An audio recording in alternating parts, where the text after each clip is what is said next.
Hello and welcome to Asylum Atelier. Welcome to Creative Discourse and welcome to a final part of this traditional Slovakian musician with a traditional instrument that he's playing on, and he's very famous for playing that.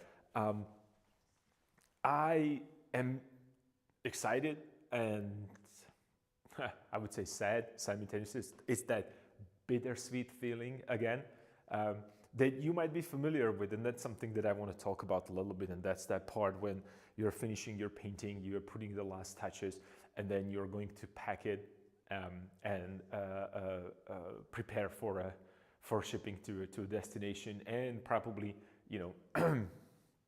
won't be able to see for a while. And it's just a kind of a something is getting out from your atelier or studio or whatever you want to call it, your safe space that you worked on, and you get attached, and you have all these feelings, the good parts, the bad parts, the sometimes endless nights because you couldn't think about anything else, and you were kind of you might have been. That's what's happening to me. You were not sure how it's going to how this is going to look, and it's just I got it's getting better with the amount of work that I already pushed out of the studio, but it's always a difficult part to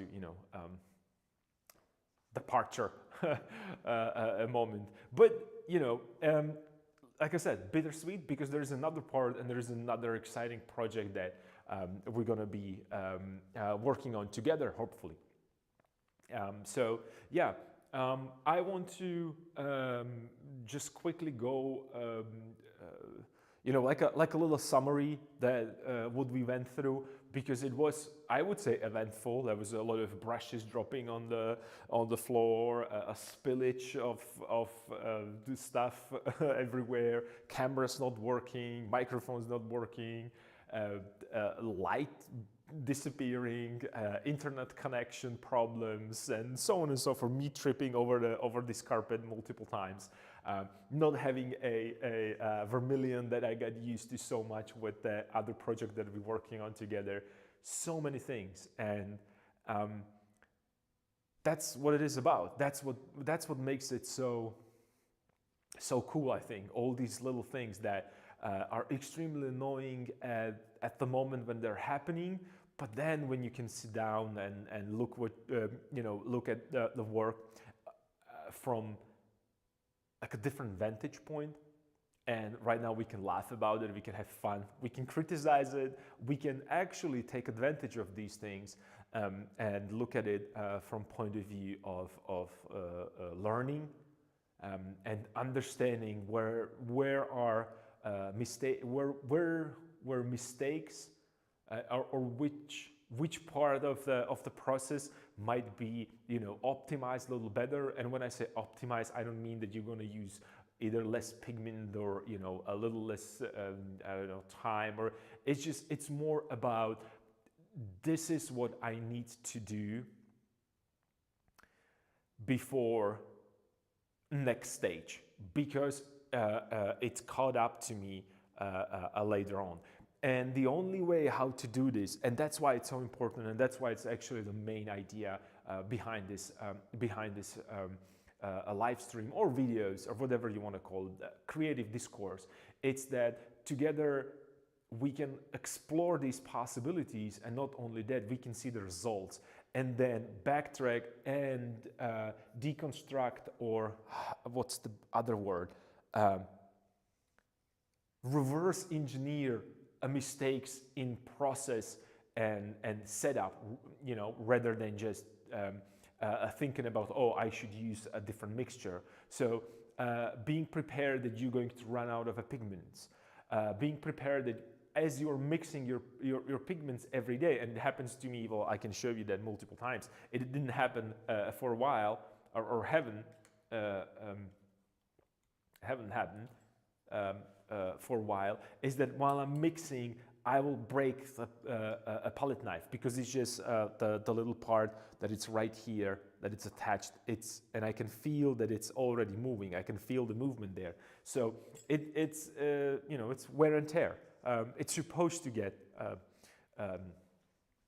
not necessarily damage on purpose, but it's going to, the repetitive motion of things tends to break stuff, right? Even though I'm trying to take care for all of my art supplies, I don't really throw them all over the place, because that's something that it's with me for a very long time. And trust me, or maybe not, I am attached to certain brushes. Not because I like them, I do like them, I use them a lot, but you get used to these feelings, and it's just, it's like when with the musicians and their instruments, carpenters and their instruments, they just, some instruments fits better to my hand than some other painter's hand. That's what it is. And it comes down to painting preferences as well. Do I have enough canvas? Did I create a composition good enough? Do I think about these steps? And most of the time the problem, or most of the time, all the time the problem is that you cannot account for everything that's going to happen throughout the process of painting, but by doing and repeating this multiple times, you can eliminate things that that happened previously. And that's something that reverse engineering even in creating sketches. My first sketches are really thumbnails, and I talked about it on Saturday stream 2 days ago, is that for me, a lot of sketches, they were absolutely like, it didn't make sense to me. Why should I do this? It's like, okay, well, I don't see the reason. I can figure it out everything on the canvas. And the more compositions I painted, more problems I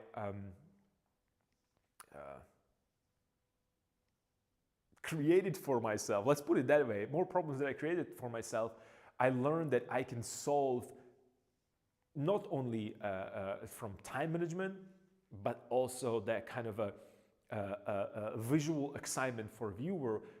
All these things can be fixed at the beginning or can be fixed throughout the process with additional sketches. And that's what I do right now.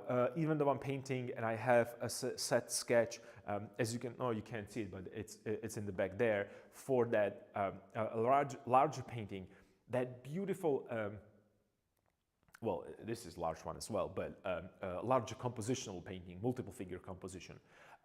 Throughout that process, we came up with so many, together, so many creative solutions, and that's what makes it so cool, that process. And I remember that 10 years ago, it's a really long time ago, I used to hate the process. Right now, there is nothing that I enjoy more than being in the studio and paint. But it happens gradually because I had to understand the certain things, like that the finished piece, when it leaves your studio, when it leaves your atelier, your house, your safe place, your little corner in your house, if you're working at home, it's a very, very quick, fleeting moment, and the whole process is the time that you should enjoy. And I try to enjoy these paintings all the time, and you can see me sometimes being annoyed and frustrated, and kind of you feel that a pressure of that I'm kind of laboring on this, but that's a part of the process. I understand that mistake, and then you have to take a break. You have to just let your brain go and just maybe do something else. Yesterday, actually, I was painting a little bit. I was doing just the touch-ups and little light sanding, and like I mentioned, I just did it very quickly, couple of minutes, maybe hour, maybe two, I don't know, maybe 2 hours. It was really just the touch-ups, and then I just sit down behind the computer, and I did a couple sketches on the computer, which was kind of cool, because I haven't done that for a while. And Bed Painting Friday kind of, got me into feeling that, oh, I can apply so many things from painting and from a classical traditional painting into this digital medium that I didn't know that are possible, because I didn't know that they exist in painting in the first place. Same goes for acrylic paintings and so on and so forth. So I want to do more acrylic paintings. I want to do more digital stuff. So it's just, I think that this year is going to be awesome. And it's starting with finished painting, large scale. So it's just, why should I be bothered? Not bothered. I want to think on the positive note rather than negative. And I want to bring you on this journey with me of having fun. So with painting, even though it's really work. I mean, just moving these things around the large canvases, it's physical work. Working with the larger brushes and moving your body back and forth, it is physical work. So it is in a way labor, and that's why I feel more like a painter. I feel 100% a painter rather than rather than artist. I think that there is a distinction there, slight.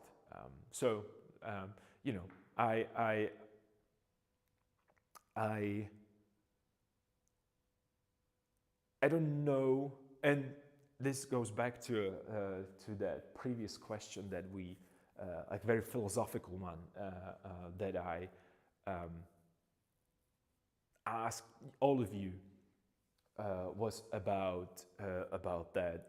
Why am I using 19th century way of communicating and a 21st century way of communicating, and it's still with me. I can't really get it out of my head. I'm trying to think about it, and right now, when this painting is done, when all the administration that I have to finish before the end of the month is going to be done, I'm going to sit. I'm going to have a tea. Probably I'm going to go outside into a cafe, because it's a kind of a weird thing that I'm there alone, but with people. So it's kind of a best of the both worlds for me. And I kind of like that. I like to be by myself, but with people around, just to make me feel that there is a life around me.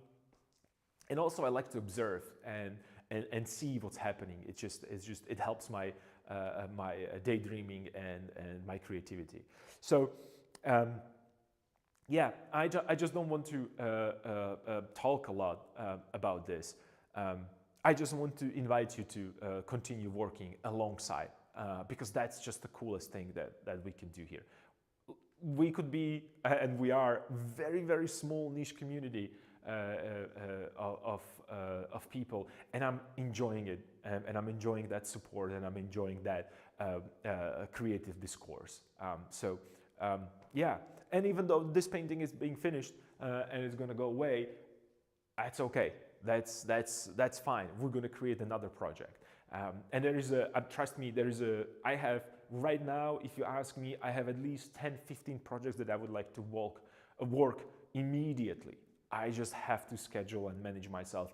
And also, I have to think about the other part of painting that you might have a similar experience with, and that's also managing your finances. So, I can't just go and buy materials for thousands of euros, because I don't have them, right? So there are some other projects that I can do in between, and they're going to be awesome as well. And I'm forgetting reading the comments because I'm again blabbling about stuff.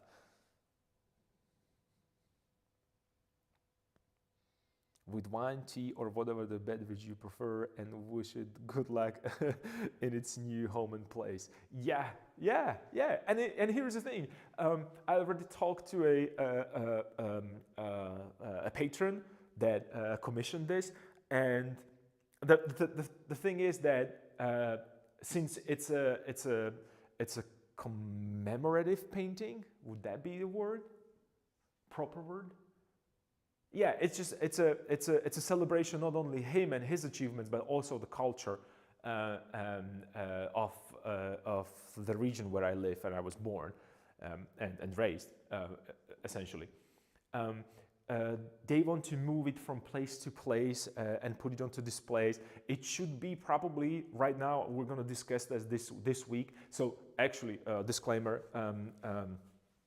I think on Thursday, I believe Thursday, 23rd, probably there's not going to be a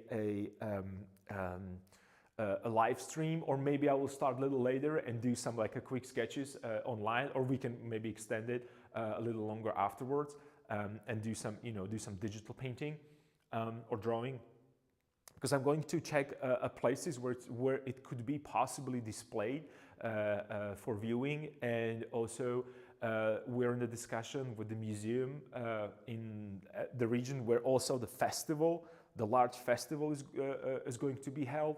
And it's tradition, it's being held there since 19, it doesn't really matter, decades. So it might be displayed there as well.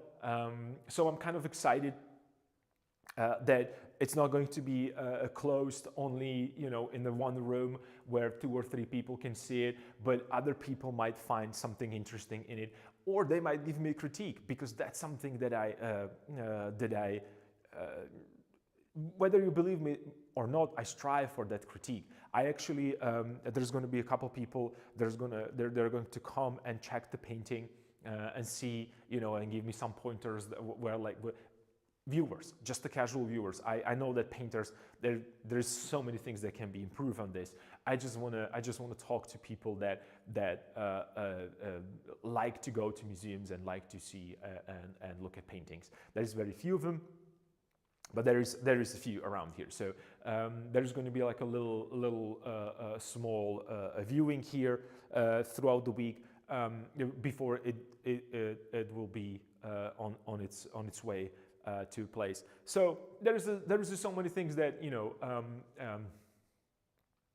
are ahead of me when it comes to this particular painting, and there's a bunch of other ones that I have in process and scheduled. So it's cool. It's all good. It's just like I said, it's not only about, oh, I finished it and I will never see it again. Hopefully I'll be able to see it. So.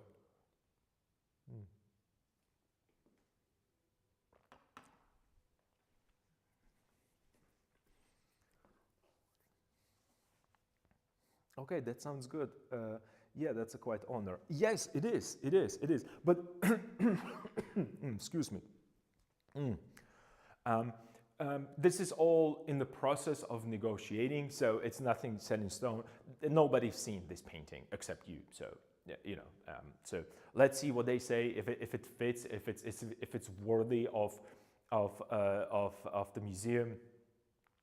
Because, like I said, there are some adjustments when it comes to traditions. Like I did little tweaks to it compositionally, not necessarily mistaking, but there are always improvements, and especially with the museums, and if they're like a historical, history oriented, that they like to have things historically accurate. So let's see, and this is more about fun in that kind of impressionistic style, even. Or Frankenstein, as we call it here in Asylum Atelier, right? That's our Frankenstein style, or Frankenstyle. We can call it Frankenstyle for short. It's just creativity all day long, right? Creative solutions to a tongue twister. So right, enough blabbering. Let's finish this.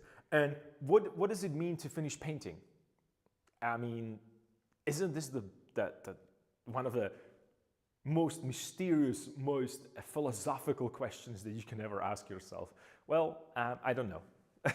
What did you expect? Did you expect anything concrete from these streams? No, I don't know what it means to be finished. I guess you can call it finished when it is in the frame and it's hung on the wall or on the display.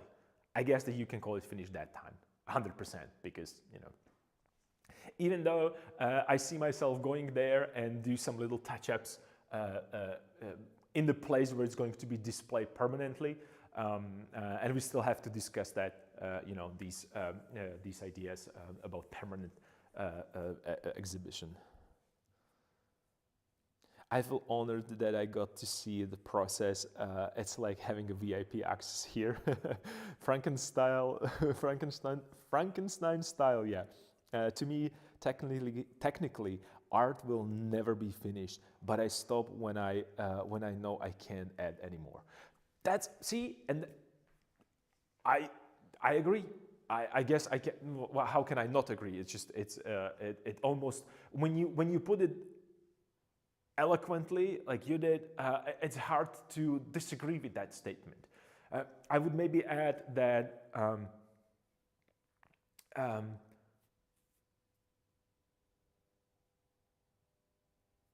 sometimes, in particular in this case actually, a time management or the set time when it has to be displayed was kind of a very important role in that. And then also some of my paintings, I know that I call them unfinished, even though I know they're finished. I will never gonna go back to them. I call them unfinished only because I feel that they're not good enough. And when I say good, when I say not good enough, I don't want to say that this is a perfect painting. I can tell that at this point right now, that's the most that I can do, considering the time and other factors, a size, I don't know, the value, the price of all the materials, or maybe even a difficulty of creating certain, you know, ornaments and instruments and so on and so forth. So. Yeah, but I have some paintings that I know that from beginning I was not satisfied with it, and I was kind of forced to do that. I have to say that they are rare, only because of me being stubborn. But yeah, what is the finished painting? I don't know. Maybe I wish Rembrandt would be here. And tell me what the finished painting is, because when you look through his work and through his through his body of work, actually, you can see, like, sometimes there are areas that they are just simply beautiful, and it feels like everything is in the right spot. And then you go somewhere here with my, you know, one of my favorite paintings of his is that Homer, and it seems like nothing is finished. Hard to say, right? So let's just keep it open, just for because it's Rembrandt. Why should I? You know, the only reason why I'm closing this book is because I don't want that spine to get, you know, damaged completely and destroyed.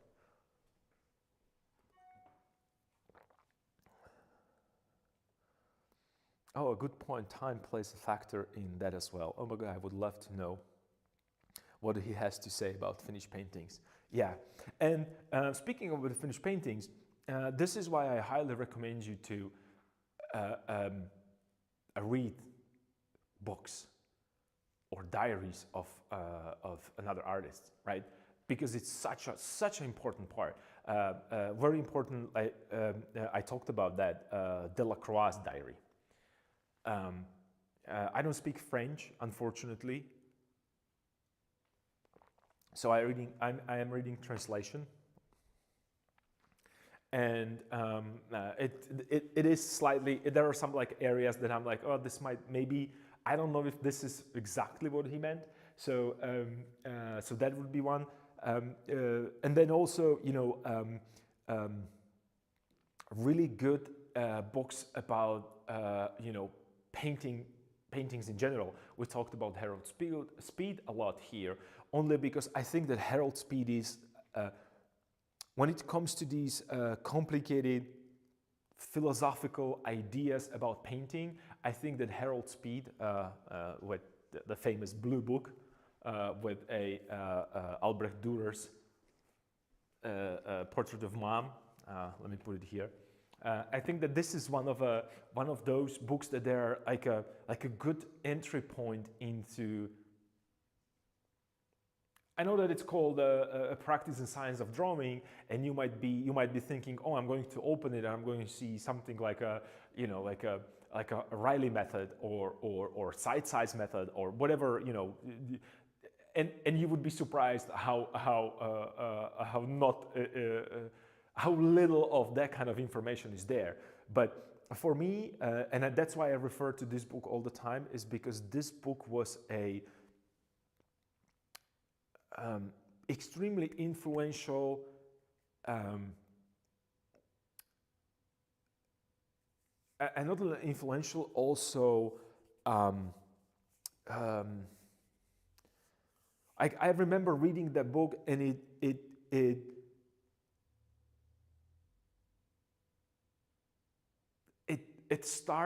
this book started that inner dialogue about what's a picture making and what's art, what's painting, and what is composition, what's design, and can these two be together? And it's just, I think this is for me, this is the starting point, together with visiting in museums, reading this book. In a public transportation, going towards the museum, when I was, let's say, when I went to Northern Simon Museum in Pasadena, I believe it's Pasadena, and reading this book on the way there in the public transportation, thinking and imagining what he's trying to say, and then seeing Rembrandt's painting was such a nice combination that really internally kind of it was like a kickstart for a second level of daydreaming, if you wish. I don't know how to put it in words, because I believe it's an inner feeling that is different from person to person. We might have I would have to ask a professional writer to describe this in words, and I like it very much to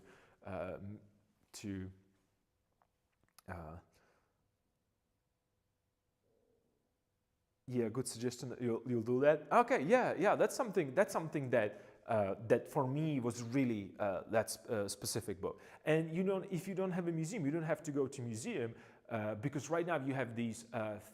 No, you don't have to. I mean, you should if you can. But if you can't, because he's mentioning a lot of books and other painters as well. Because when you let's say reading the Delacroix, he's talking about other painters, his friends, and the other artists around him creating art and his thoughts on the art, and it's really important.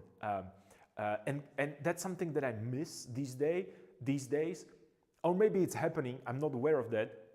Because I'm not into that contemporary art scene that much, which is crazy because I'm part of the contemporary scene.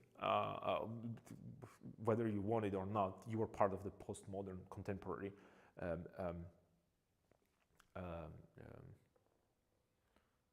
what's the movement? Let's put it that way. And maybe they are writing, but it was. Some of these books and about journey about with the diaries of painters, they are extremely personal. I don't think that people are posting a lot from personal life, but it's more like a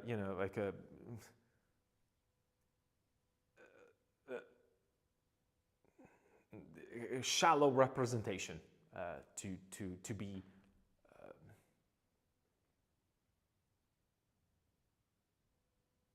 To describe it politically correct and polite, and And the reason is because we're trying to probably protect ourselves, but I really enjoy that I can read these diaries of a great painter. So should you, because when you think about it, great masters like Michelangelo, he asked his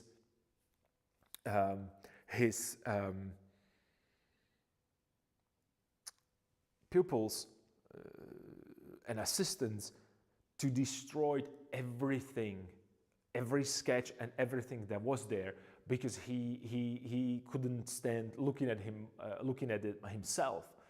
And I'm talking about things that we adore these days, like these beautiful drawings and sketches and so on and so forth, like little poems that he wrote, little architectural ideas and designs. So can you imagine that they would listen to him? and I'm pretty sure that they told him that, yeah, we're going to destroy it, but they were so selfish and they kept it for themselves, and then it got passed on, and finally right now we can see a little bit more into his mastery. All right, I'm talking way too much, so please stop me, and I have still a little bit work to do here. So what would be the last steps? Well, the very last step is going to be, I have prepared these here to put the corners there, right, like so, because you don't want to destroy the corners. So that will be very last, one of the packing last steps. I put it inside. What I did in the back side, I wrote from the other side of the canvas, I wrote the name of a painting. I wrote size of a painting in centimeters, and if I'm not mistaken, and it varies, and I don't know why, but as I was taught to do it, it's that the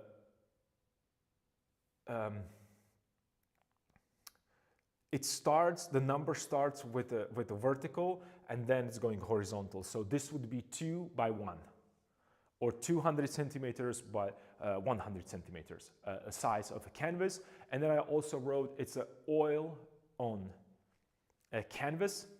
You can add oil on linen canvas. And then I also wrote the year when it was made, and I also wrote what else I wrote there in the back. And that's it. And then you just you write your name there, if you so choose. Or you can also write a little notations there. I mean, this painting was made for. Sometimes you can see that like with the personal paintings, especially. Excuse me. For those of you who are listening, I apologize for sneezing into the mic, but I couldn't stop it. So that's what I wrote on the back. Also, I secured it properly. So right now the frame, it's not going to have any edges, any the light is not going to show through. I center it. I made sure that he's still vertical, so he's standing, right? Because that's the most important part. You don't want to have a frame and then your figure is going to be tilted there, which will happen if you do not check your diagonals. You remember I talked about it. From diagonals, they always, that's 100%, that's a mathematical thing. If you don't believe in mathematics, then it doesn't really make sense for you to do that. But if you believe in mathematics and numbers, then diagonals in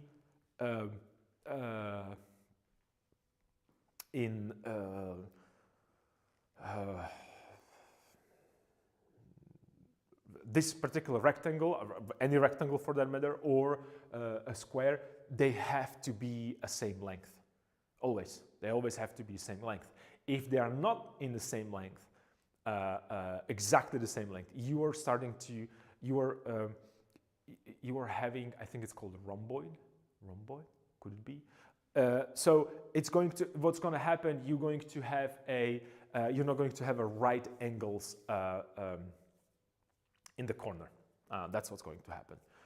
So make sure that you have diagonally, it's from one point to another, it's exactly the same.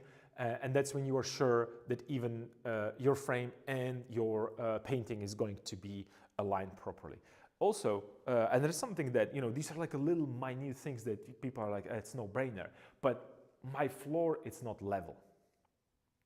And you saw me going around here with, I have like a little pocket level, like a really small one.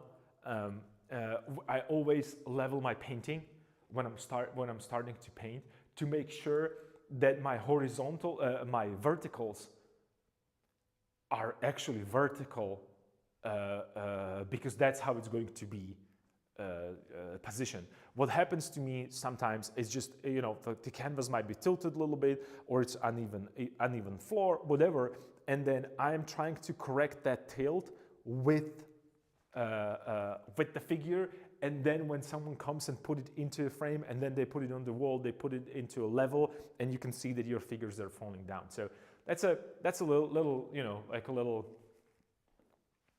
something to think about, or that's something. These are really minute things that are going to make your life, trust me, make your life easier, because then you have to make a thicker edge right here, and you have to then start tilting it left and right.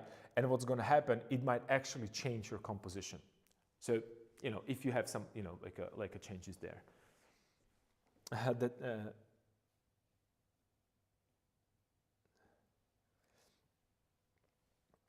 Thank you, bless you, thank you. That's handy tool. Yeah, it's just it's something that I got used to, you know. And then the reason why I'm doing it is because I use, you can see it's still here, but I use this, which is like a very old tool that it's called Plumbline. The builders have been using this for millennia. I don't know if you can, well, it's something heavy on the string.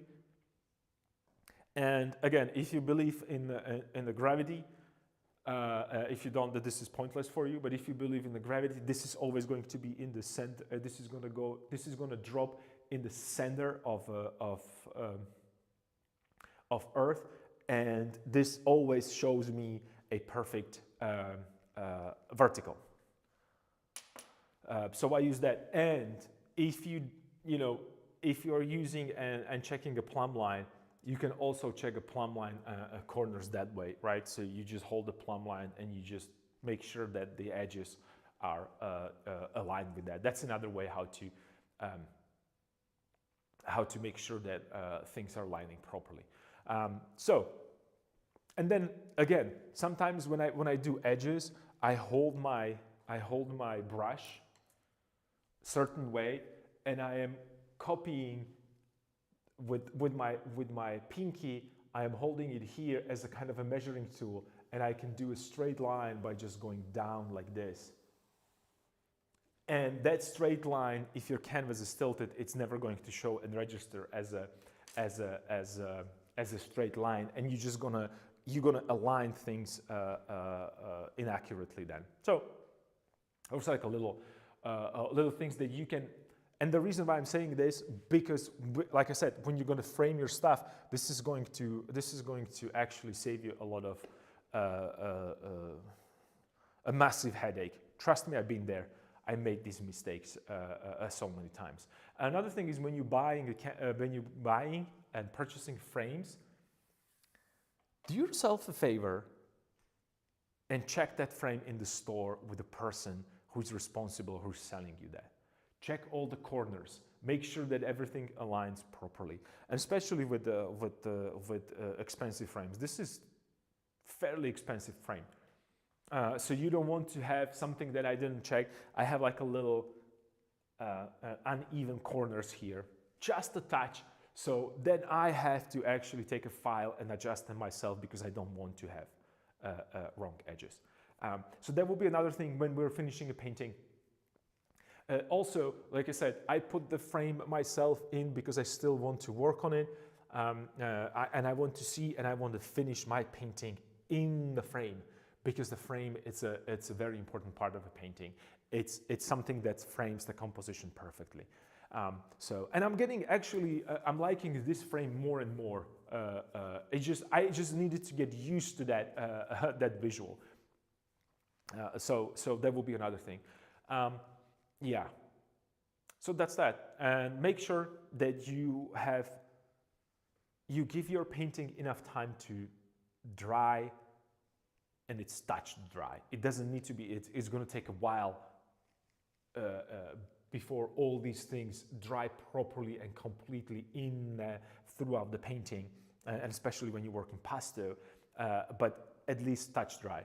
And then also, if you're going to transport that, make sure that while you're transporting it, you're trying to keep as consistent conditions as possible, right? I'm going to have a problem right now because outside is humid, extremely humid and cold. That means it's going to get wet, not only a canvas, but also a wood, and it might start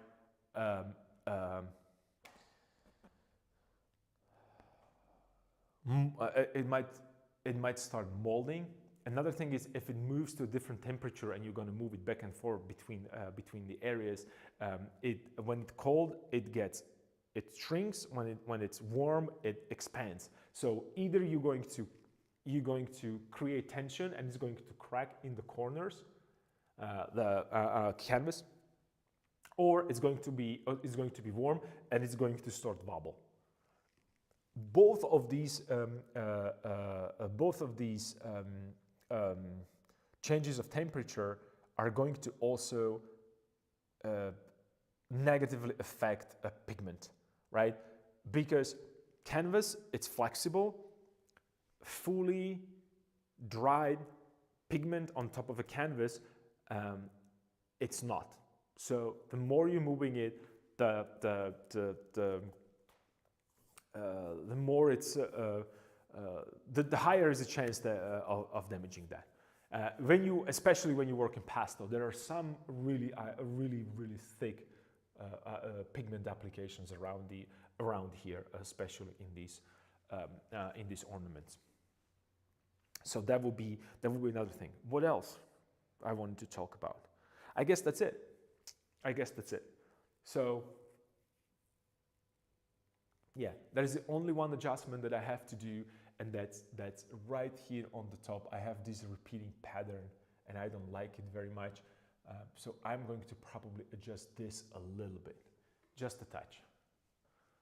I don't even know if it's necessary that much, but something it bothers me. Maybe I can fix it with, let me see if I can fix it with just a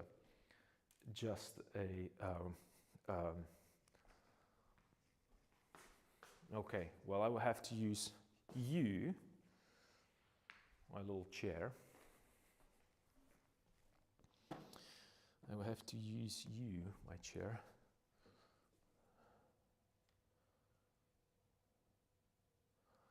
Joke aside, I should use what if I don't believe in the gravity? If you don't believe in gravity, then you might have to use a different method. I don't know which one that would be, because I kind of, in my own experiments, gravity kind of helps. And like you said, joke aside, plumb line, it's something that will, if you don't have like a level, plumb line is something that definitely will help you to adjust things. So this is when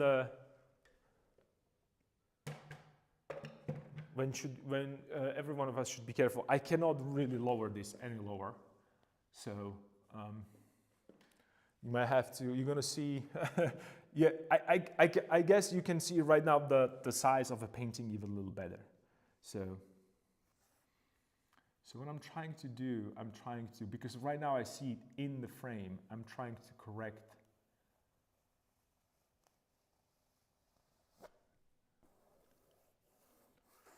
this.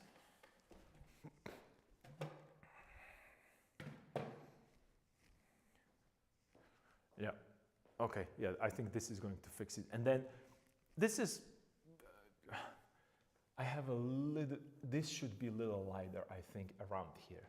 And I don't know what to do. Maybe I can try to use a little bit, a tiny bit of,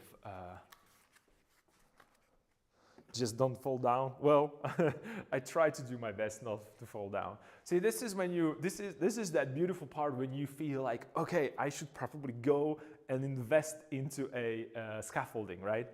But I don't have 1,000 euros for scaffolding right now.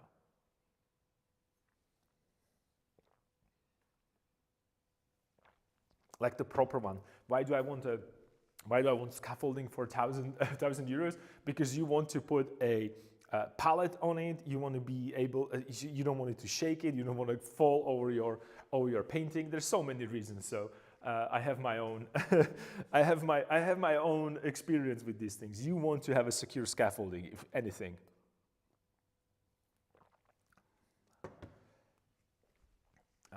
So, yeah. I think this is okay. Let me just let me try to see. Let me see if I can try erase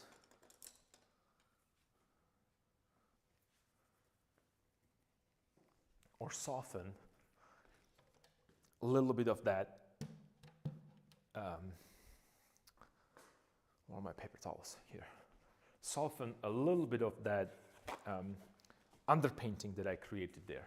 I can still use a, whoa, just kidding.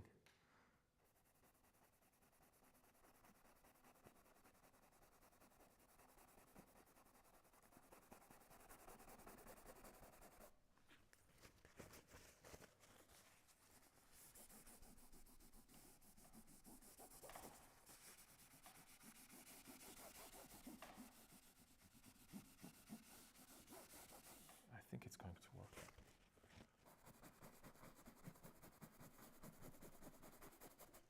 So what I'm trying to do, I'm trying to soften or lighten rather areas of underpainting.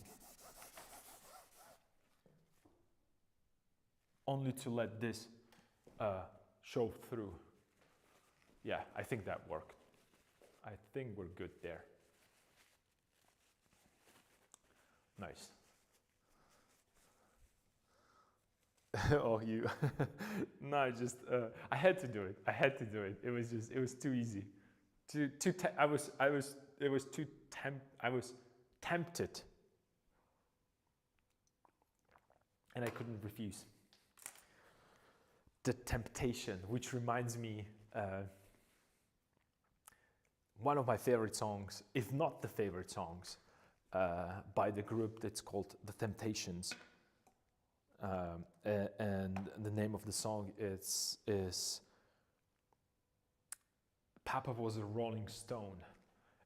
I think that is one of, if not the coolest song I've ever heard in my life. I love it so much.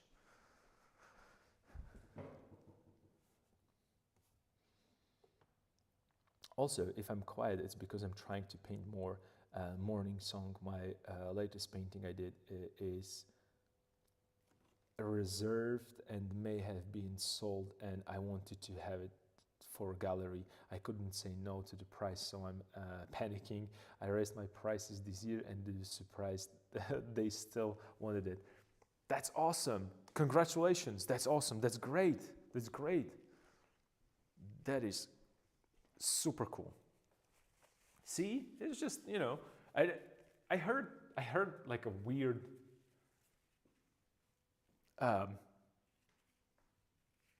not philosophical, weird economical thing, or, you know, something that has something to do with economics, and not even economics. I think it's a sociology, or you know, how people think.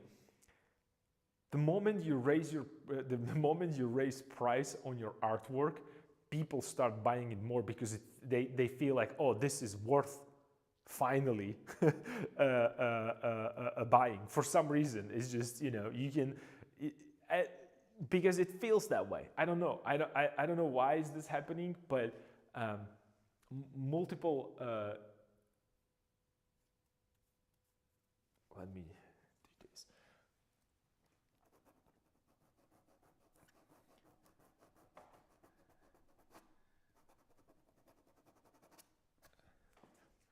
Just really fine tuning that transition between neck and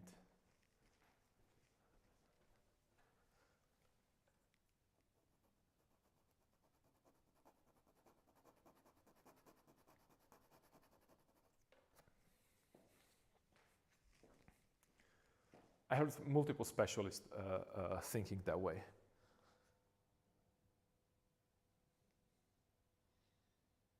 Yeah, I heard about that, but I refuse to believe that it's true. But my artist friends kicked my ass telling me that I was undercharging at the current scale and convinced me to raise it a bit. Yes, I don't know why it is. I can just go and say that, oh, this little I don't know,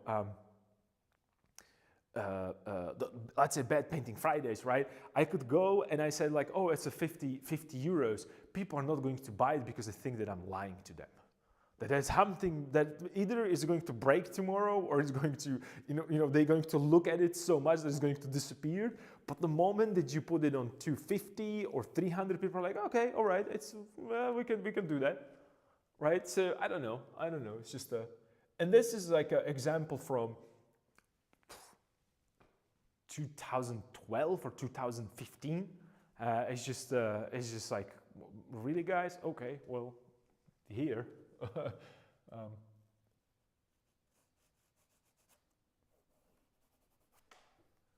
Okay, this is good. Let's do a little small, really, these are super small adjustments. I might actually mix a little bit of pigment and go here into a,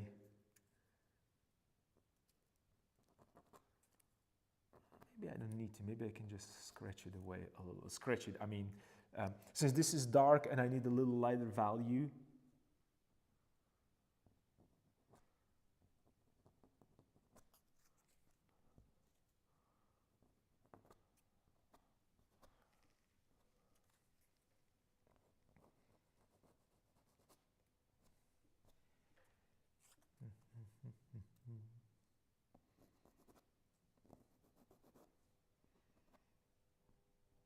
this is still wet, so I can see these are really parts. Some parts are still.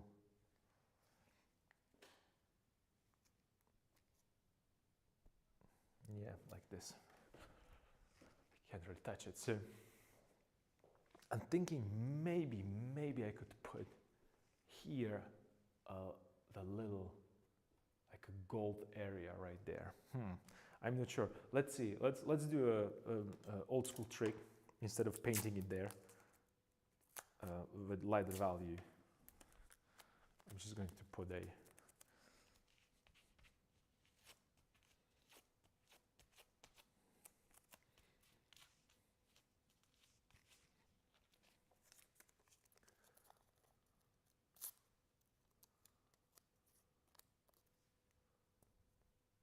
this is going to help or no.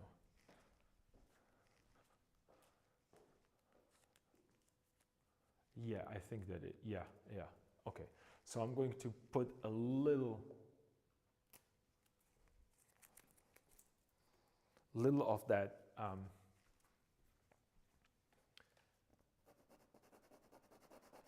ooh, this is awesome. See, this is when the happy accidents are working. And not even happy accidents. I'm just bringing back the underpainting with that little lighter, like a touch of that a gold. I want that, or not gold. It's like a bronze kind of a thing.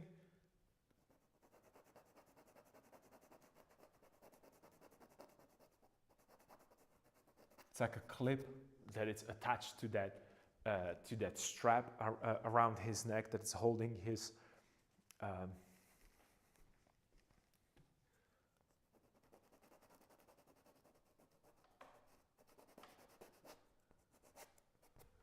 So it's there, but it's not poking that much. And right now I can do little touch-ups on that and create. So because from both sides, from here and here, it has the same value. I want to change it a little bit, just a little bit, not too much, only to just create a little bit of a little bit more interest there, because it kind of went in the one straight. It created a loop that I don't really like that much. So let me have a sip of tea.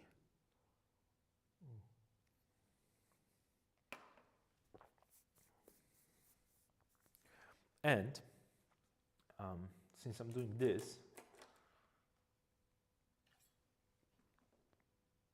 it's going to be a yellow ochre, and I'm going to hit it with a little bit of cud, lemon, to make it lighter and keep the saturation. And the reason why I want to make it a little lighter,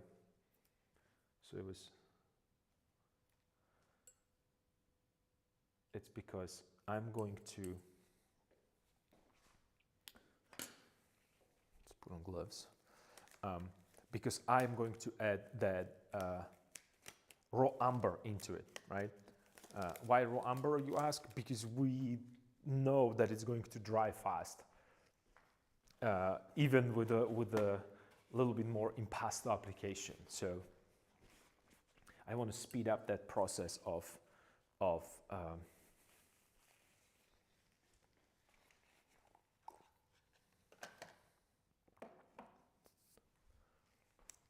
drying.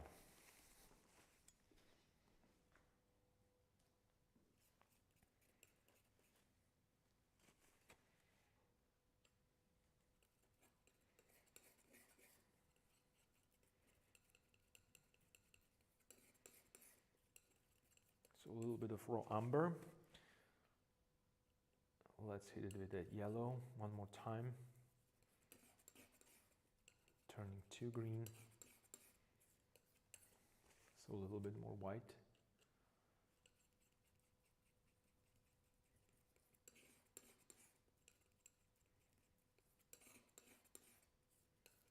It might be a little too green, so let's try this. Let's try this and this.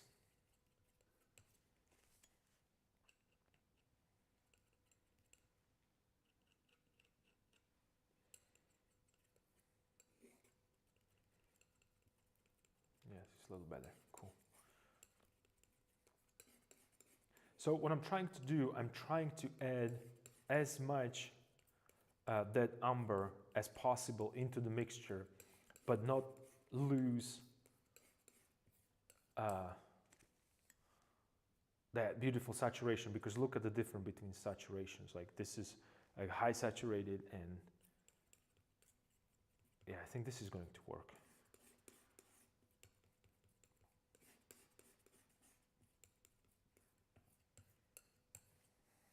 Yeah, I think this is good. Cool. Let me just turn on that reference.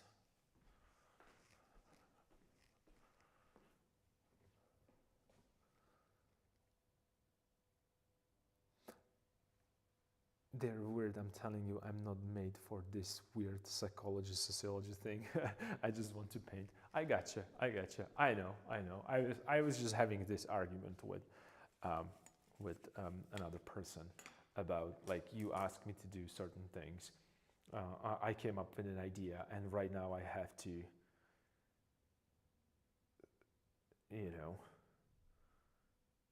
do stuff that I'm not comfortable with. Only because it's my project, and I'm just,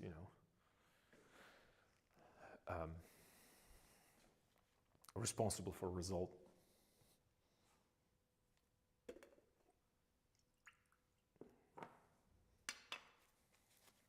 So let's see. A little bit more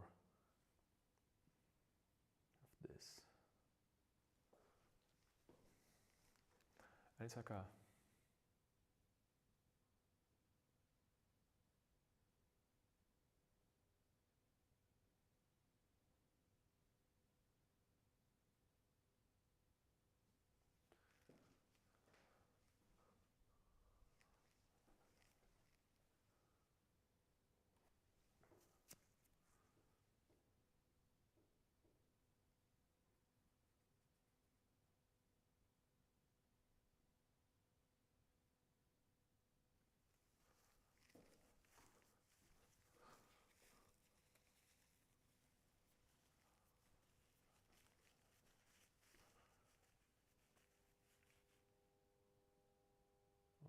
should push it lower a little.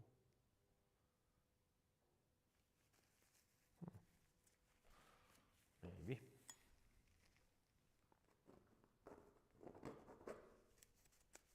No, I think it's okay here. If I put it a little lower, it's not going to get it.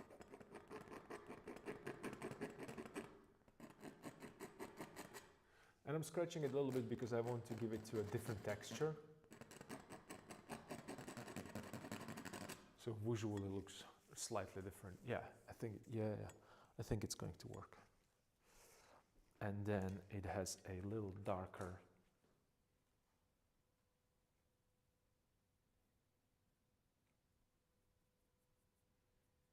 So I'm gonna go, I want to create black, dark black, but instead of going there with the black, I really need it to be, you know, touch dry.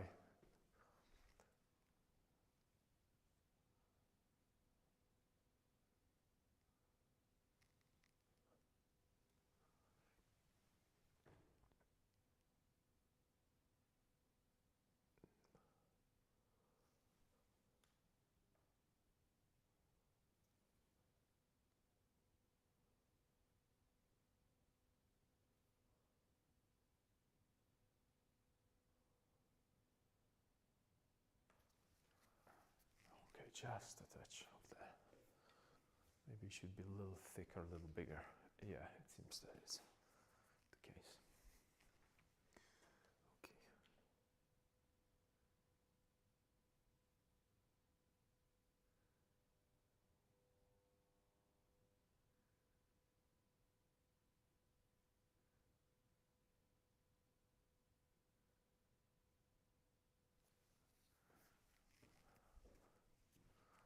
That's a little ornament right there, and then it has like a little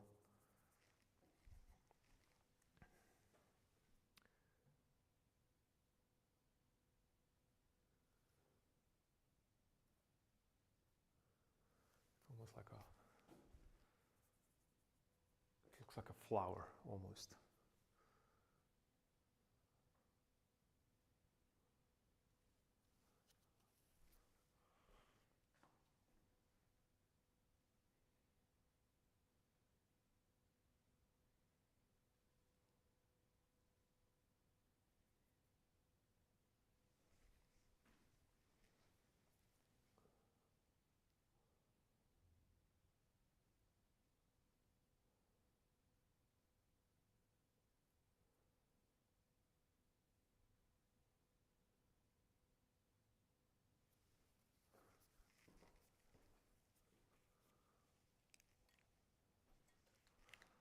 Maybe a little too much detail there.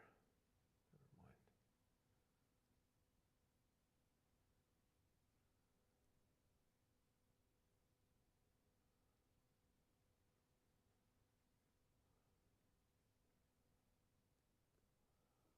Maybe I could put a little bit more here.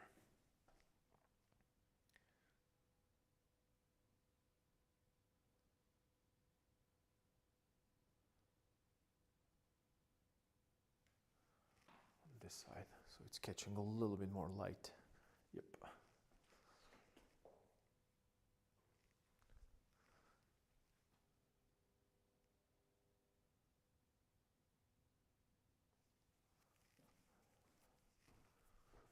Just poking through, just a touch. Yeah, nice. Cool. Let me see a.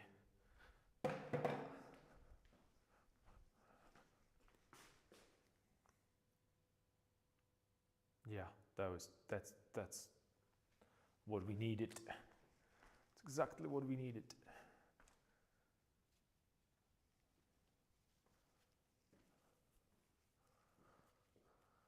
Okay, what else?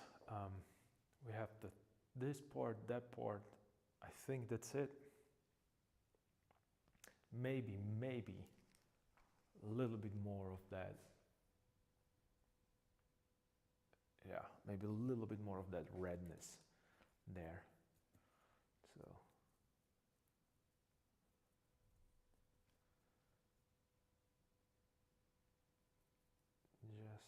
much. Make it a little lighter. Maybe a little lighter.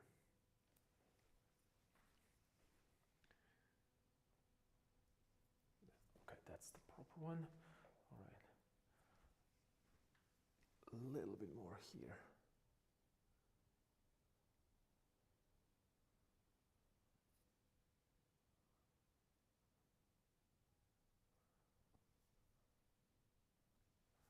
Let's make it a little bit more visible. Yeah, nice.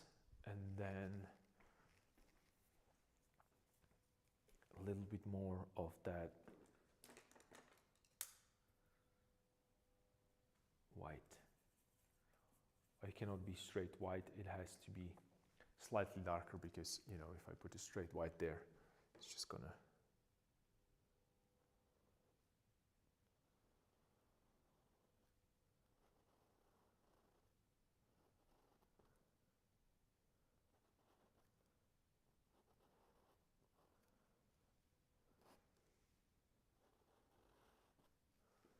destroy that a little bit.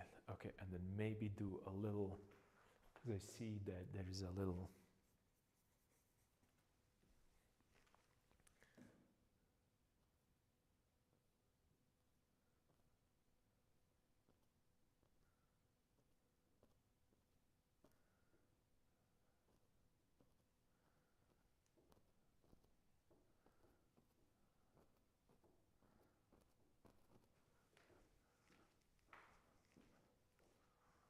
bit more of that.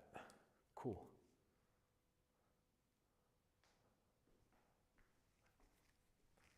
And then it goes up outside. Okay, right now I have to mix a little bit of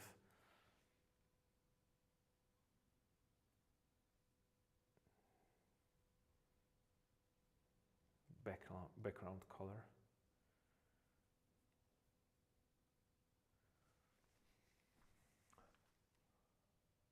Oh, very close, almost.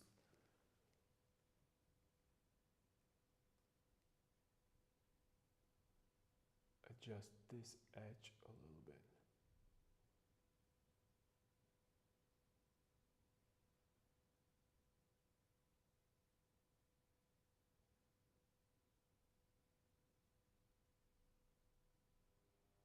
Just a little bit. So it curves that way. Okay, cool. So it goes away.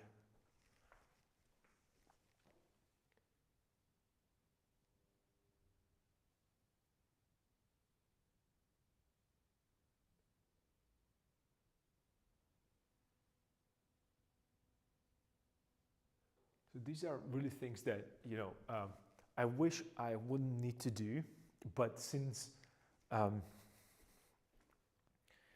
made the mistake with freehanding it, I have to.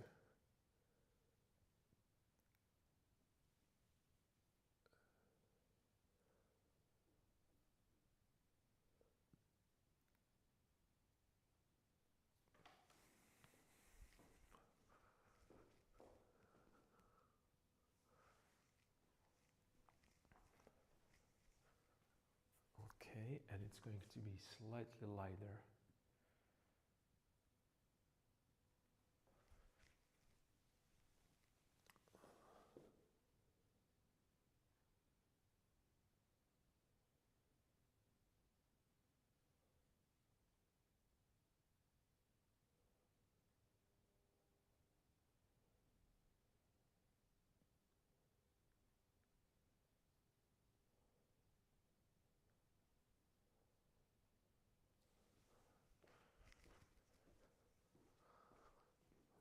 Okay, correct. I had to correct it because it was bothering me so much, so much. You don't even know how much it was bothering me. The problem is that you can't, you have to vary that a pigment that you have. And the reason why you have to vary that pigment is because this is all uneven. And the moment that you start evening it up, it's gonna look wrong. So I can't use it everywhere.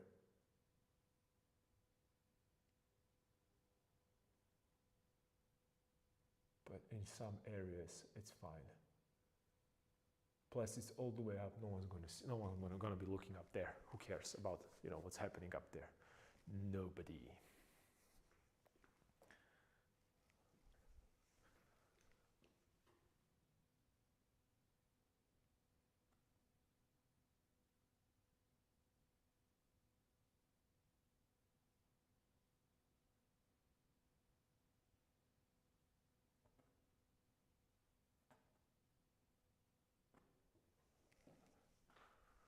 Okay, a little bit more of that ornament.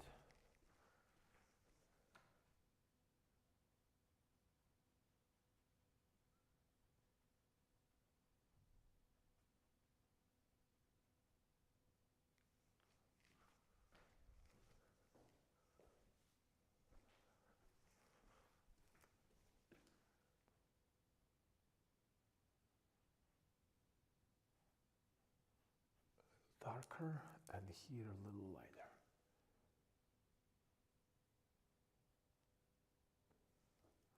And then again a little darker,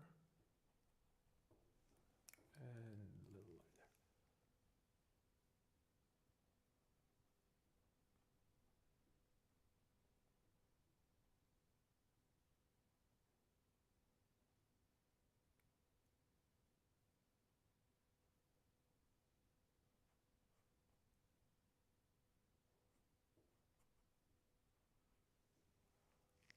Right, this way, and then darker value, and I think I'm going to be done with it.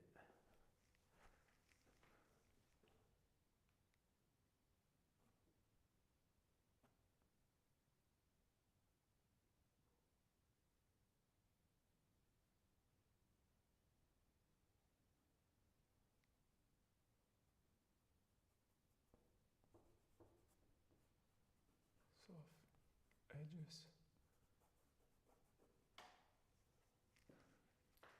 Okay.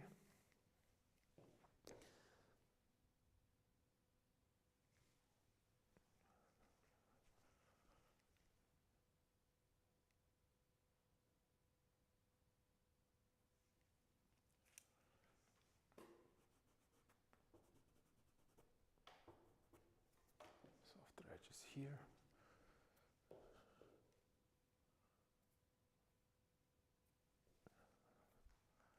Nice.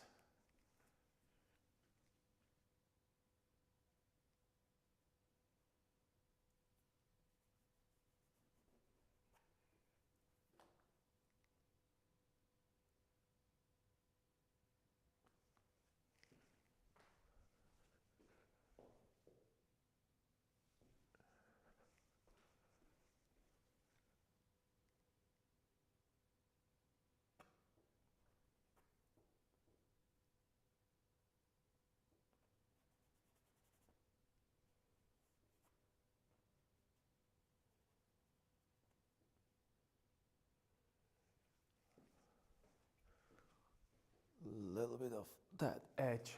I'm looking right now only for clarity, nothing else, only for clarity. So, and when I say clarity, I mean I want to make sure that his portrait reads properly. This might be a little too light here, but that's okay. I'm just going to soften it.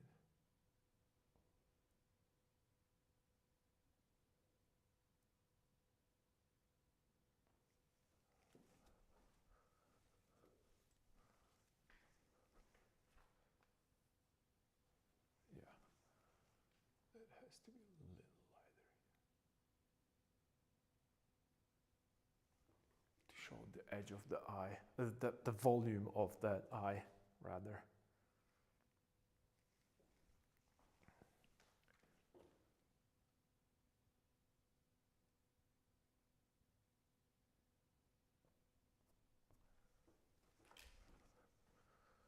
Just a small adjustment, so he looks a little bit more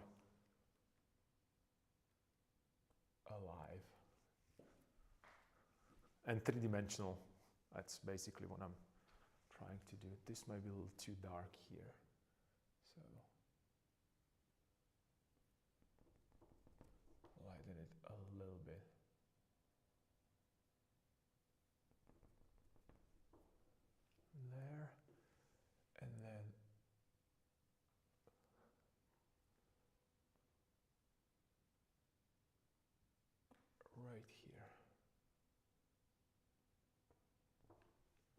show the center of the mouth,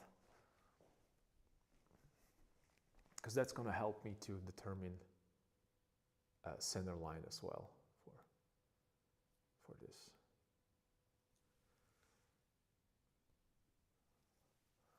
Right, and then a little bit here on the mouth.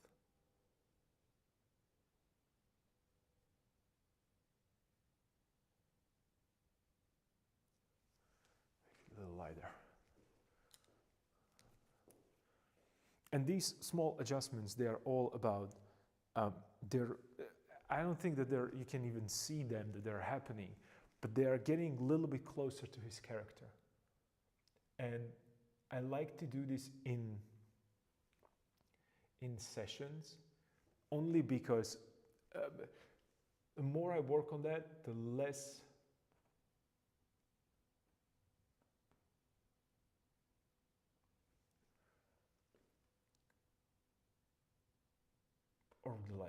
the more difficult it is for me to, what have I done? Oh, the red pigment, of course. The more I work on it in one go,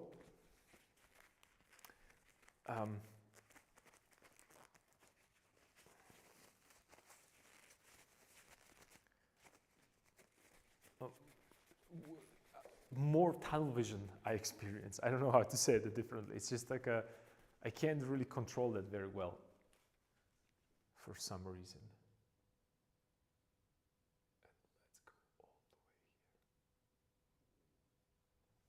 And then I have a little time to just go step away from it, look on something else and go back to it. And it really helped me to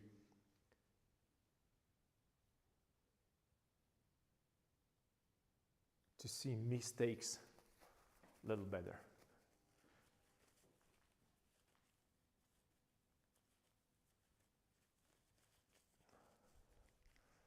There's like I just really want to soften this a little more. Let's see if I can soften this a little more. And maybe like with this, like I see like a cooler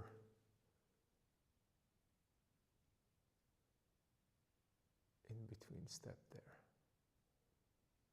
Right here. Which gives him, yeah. I mean, these are such a small adjustments that I don't think that they're even necessary, but you know, what else I'm going to do if not paint as long as I can. Oh, this was a mistake.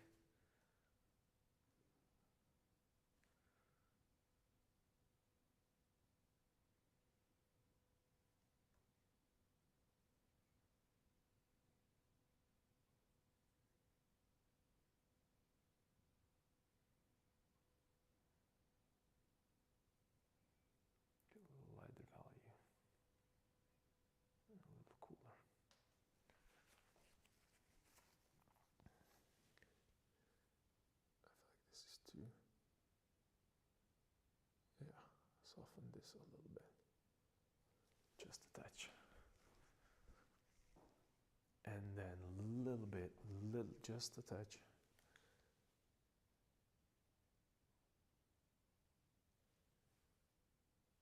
Right here.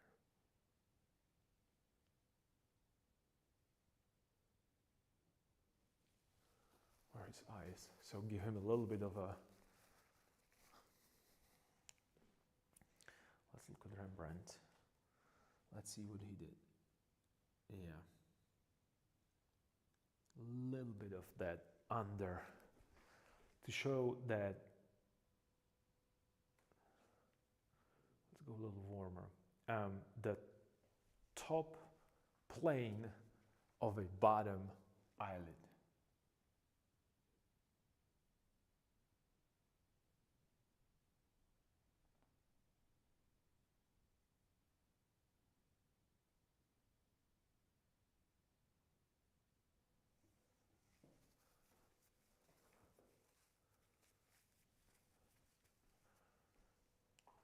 And then make this one a little darker right here, because that's going to be a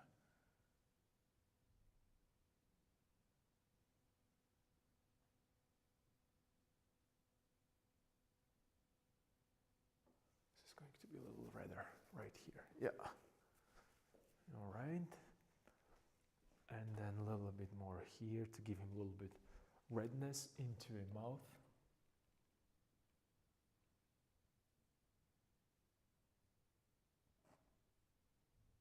Because you don't want to have your mouth, like, you don't want to have your dark areas have necessarily like a being black. It just makes everything, instead of making it a dark with the black, it makes it like a hole instead of a form.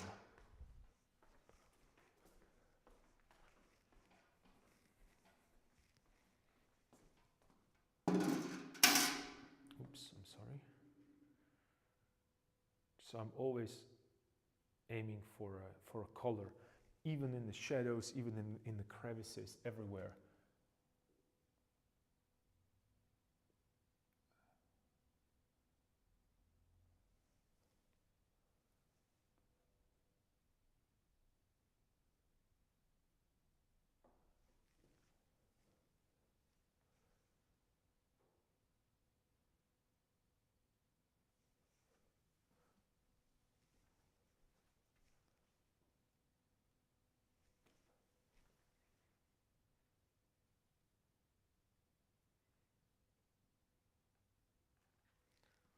Less saturated here.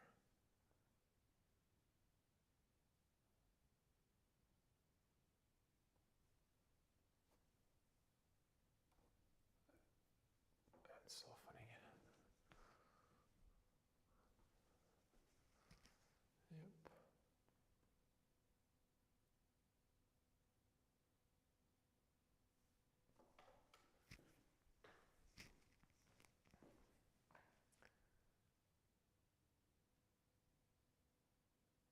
I think we're good.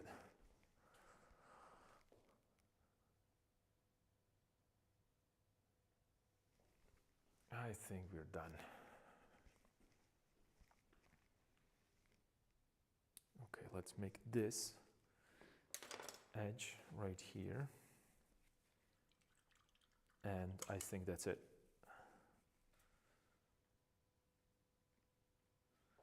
And again, I'm going to adjust I'm going to adjust silhouette of his face with the background.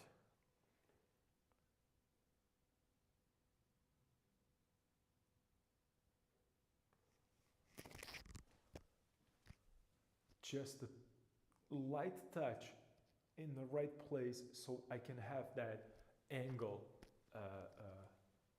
going direction that I want to. There.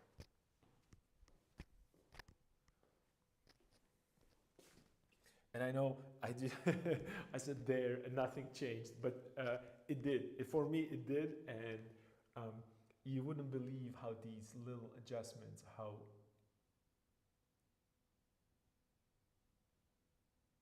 incredibly powerful they are. Because what I don't want to do, I don't want to have a lines there. I want to have a soft transition. And that soft transition should be not with line, but with value. So I don't want to have a value line and value. I want to have a value next to value. And it goes this way and here.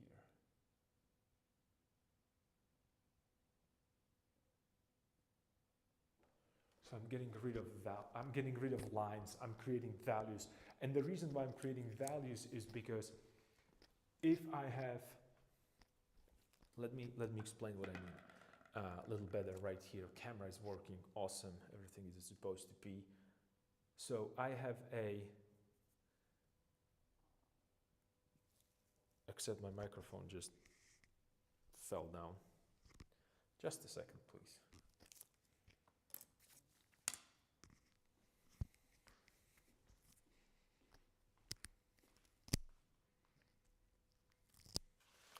Go to a mirror.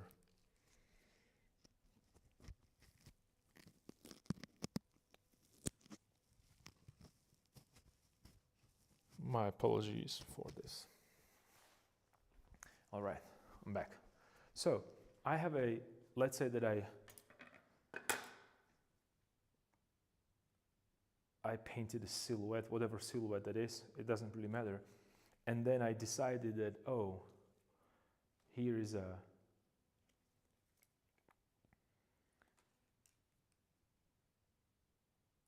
one pigment, and here is another pigment.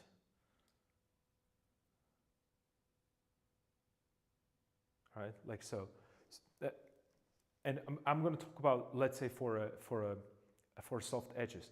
These are relatively close to each other, but the line that I created in between, what it's doing, it's not helping the form to roll away. So instead, if I want to create a soft edge and I need the line there, what I'm going to do, I push it from this side and from this side as well to connect them. And when I look from a distance or when I squint, they kind of connect next to each other. The reason why I want these two be connecting next to each other, where the shadow and the instrument is, because I want you to feel that the form is rolling away. I want the most of the contrast here, where the area that I want you to look is, not right here. Because if I put a lot of contrast here, it's going to overpower this, and it's going to flatten, even create that kind of a concave a feeling that his portrait is kind of sticking out in the place where it's supposed to go away. So when we think about it from a point of view of atmospheric perspective, this is the closest to us, right? Because it's sticking the most. But I have to create the edge between dark and light, because that's going to be, because that's this. That's going to be, if I have a cube, whoops, let me just do this, because it's going to be better. So if I have a cube, and I'm looking at that cube three-dimensionally, right? So I have a top plane, and then I have this edge. This is the edge that I'm going to push the most because it's closest to me, right? So that would be a Terminator edge that I created here. If I so choose, I can do different ones, but that's the one that I chose to divide the light side against the dark side. So the edge is going to stick out. And you can see I have a soft edge here. It's rolling away and it's connecting to the background. That means that there is atmospheric perspective is happening here. And I want atmospheric perspective happening here as well. And I want to have a strong contrast right here, because that's going to push it forward for me and create volume.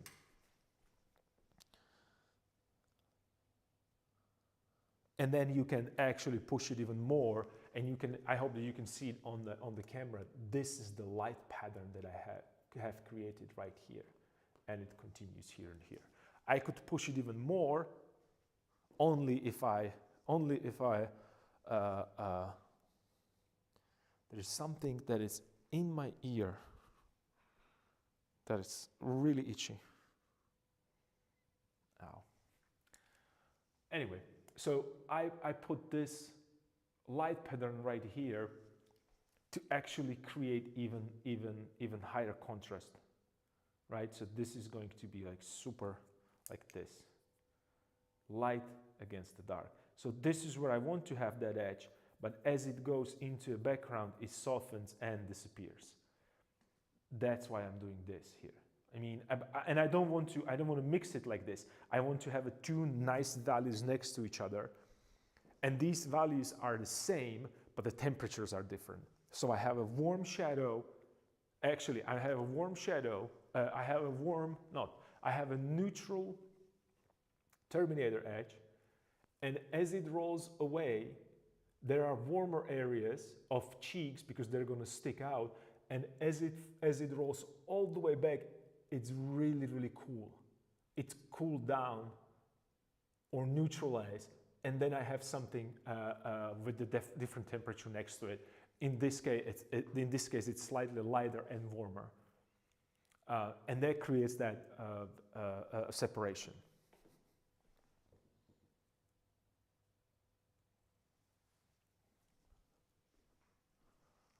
same thing I have to create here. And I'm not going to do it all over that area, because when you look even in the Rembrandt paintings, and we talked about this, there are areas where he is completely separating it, and there are areas where he is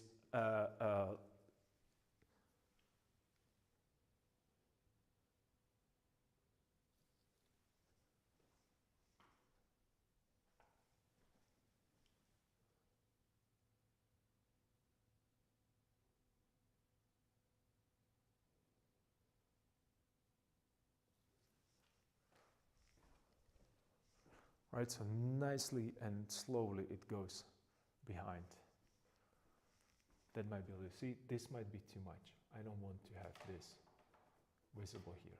I want this to be that way. And why? Because again, I wanted to make edge right here on the neck, but this neck is significantly deeper and further away from us than the chin. So I'm going to let the chin go forward and this automatically go back into space. All right, that works. And I think we're done. There is nothing, you know, I could, and right now, and if you really want to go, you know, to absolute, craziness, I would go over the whole painting and start correcting in this way. And then I would realize that I pushed this a little bit more, and then right now portrait is not enough. So I would go back to portrait, and that will be that vicious circle that I would never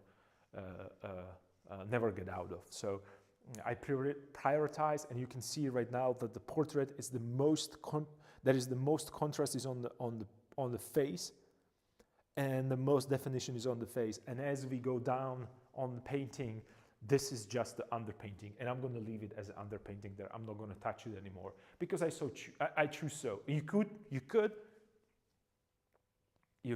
but then I would need the background, because what would I do with background?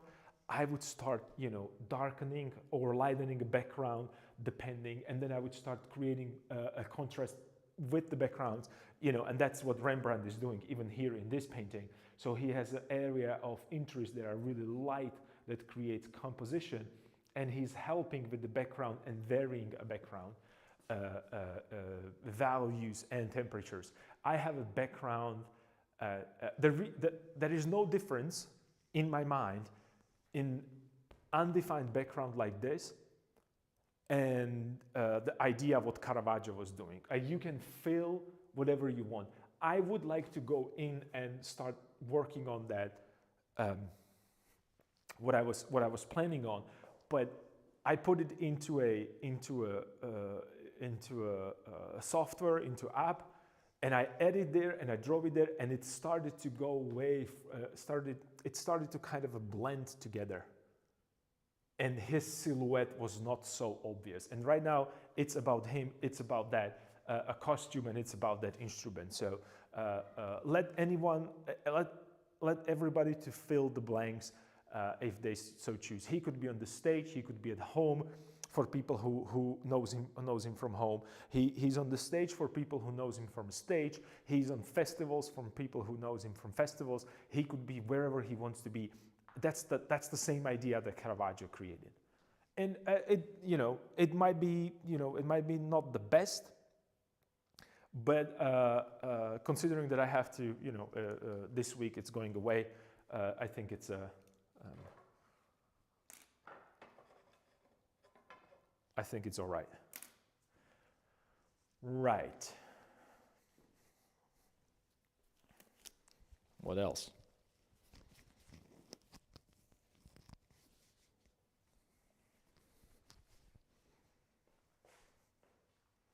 Okay, let me double check that with the mirror. Maybe I'll see something that I don't like.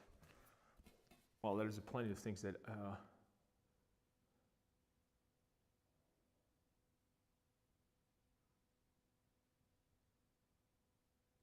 I think we're good.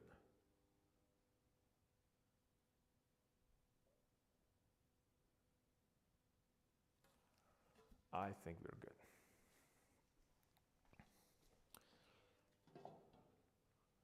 All right.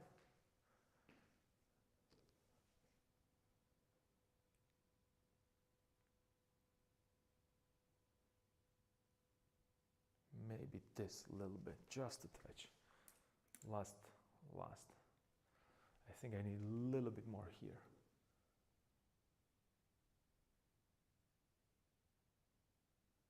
Just fix it so it doesn't.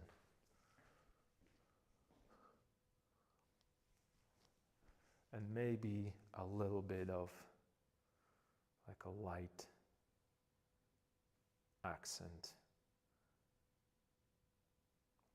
on the lip.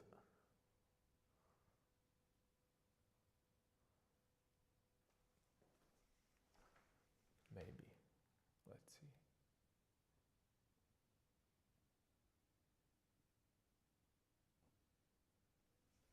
To just create that form, and it's, you know, it's almost imperceptible. These adjustments are for me.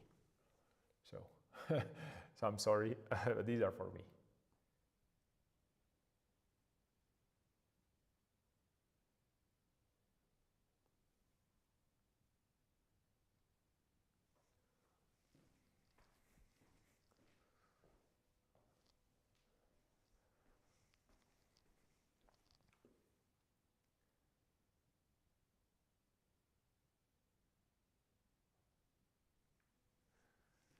These are for my own.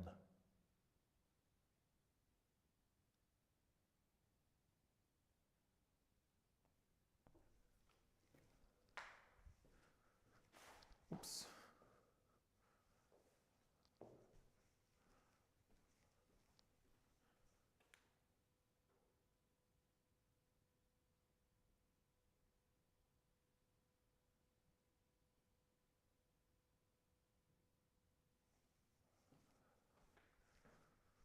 Making it a little lighter so it doesn't look that dark.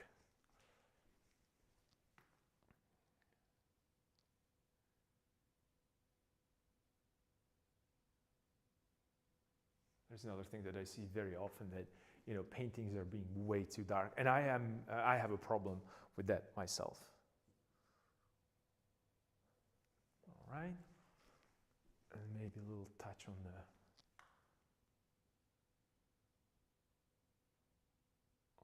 ears. Yeah, a little bit here. Doesn't even have to be, that's just too much. That would I have to draw the ear properly, not properly, but, you know, specific to his.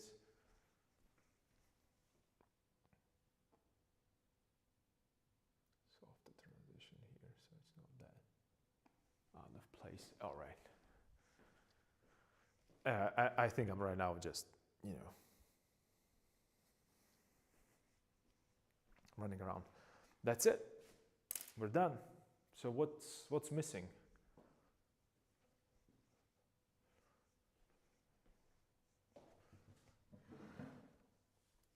Oh. You can see my eyes underneath the palette. So this is sitting behind the computer.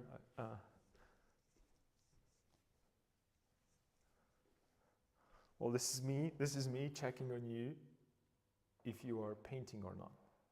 Are you painting? Let me see. I think you do.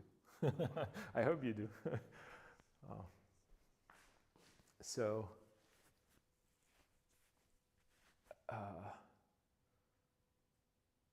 yeah. I think it's ready to be put on the side, and I'm going to probably hang it on the back. I'm going to clear up the space. I'm going to hang it on the main back wall, and I'm going to see what's dark, what's light, what needs to be, you know, adjusted later on. Yep, you're painting. That's awesome. That's awesome. That's all. That's all I want. That's what I want to hear. Maybe I'm just really, I'm being, you know, annoying, but I'm just trying to get as close to his ear as possible.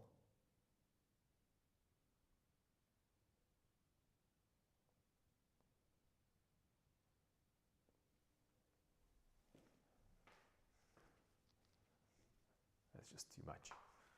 See, I knew that it's too much. It's okay because I have a, where is my, there it is. Where's my razor?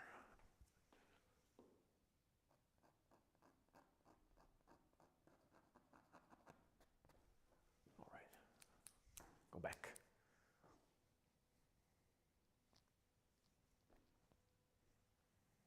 All right.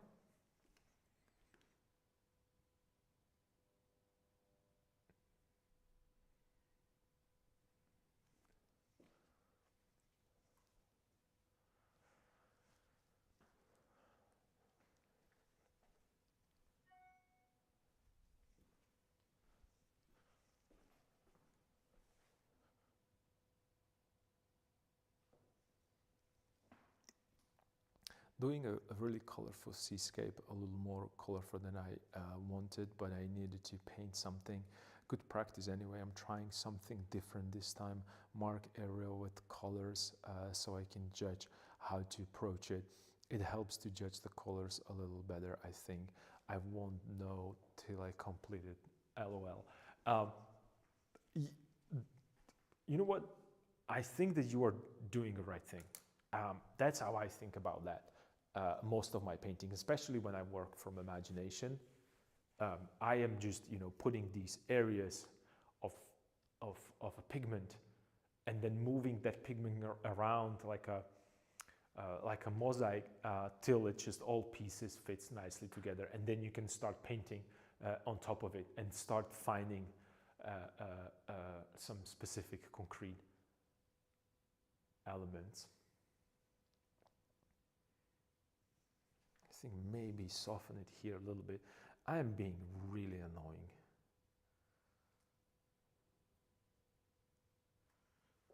I don't think this is even.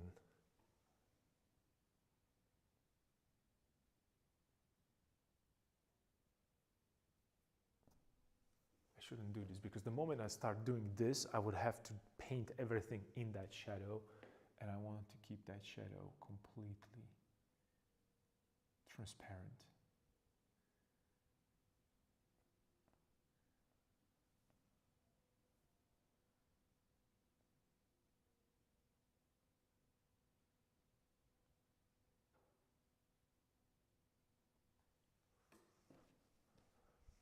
All right, that's it. That's it.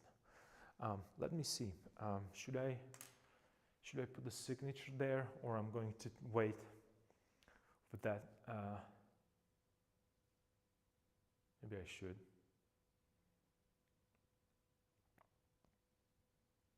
Should it go there or there? Where should I put it? I don't even know where to put it right now.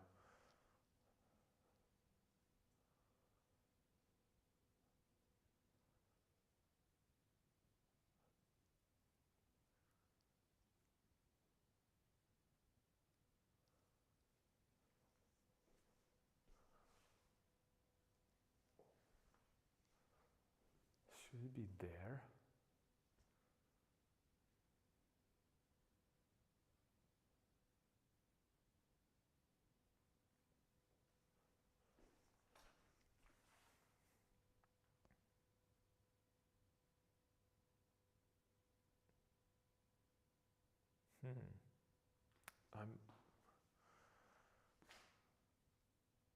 Because I don't want to destroy the composition right now with just signing it on the.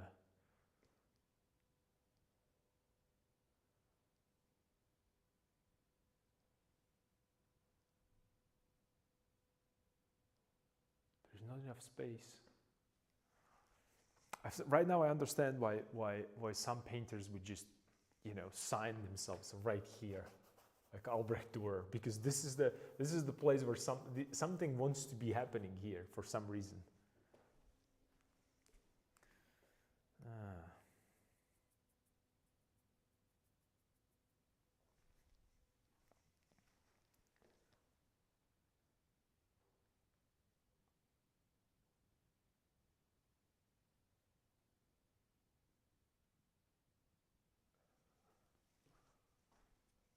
Softening that eye a little bit because it's too dark.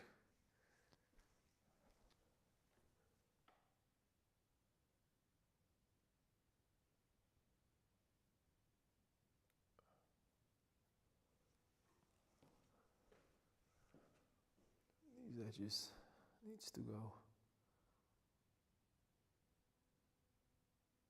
Okay, I'm not going to sign it right now because I'm not sure if it should be on that side, if it should be, well, that's another part. Maybe I could just do it, maybe I could do it right here. So no one would see it and it wouldn't destroy the composition perhaps. Let me think about it. I have to take a picture and find a appropriate spot, because I think that if I put it right here, as normally I would, it's gonna continue this diagonal right here. It's going to be too much pressure on this side. If I put it here into this corner, down here, I think maybe here, I could put it here. This might be a nice place for it, right here. Or put it here so no one sees it, so it doesn't break the composition. And then, you know, do the Albrecht Dürer thing into middle right here. I don't think that would destroy, I think that would destroy that. I don't want to do that. That's too Albrecht Dürer. You know, like I'm the top of the hill. I'm the man.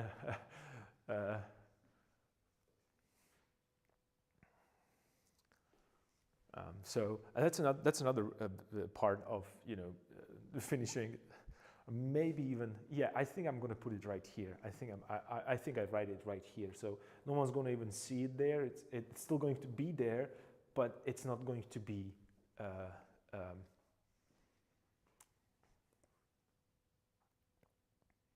destroy the composition.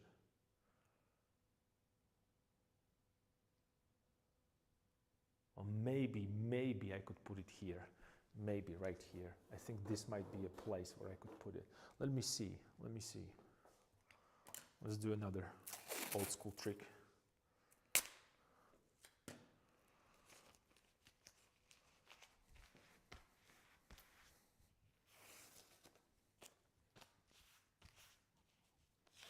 That I have under my sleeves or in my sleeves. I don't even know what this expression is, like here.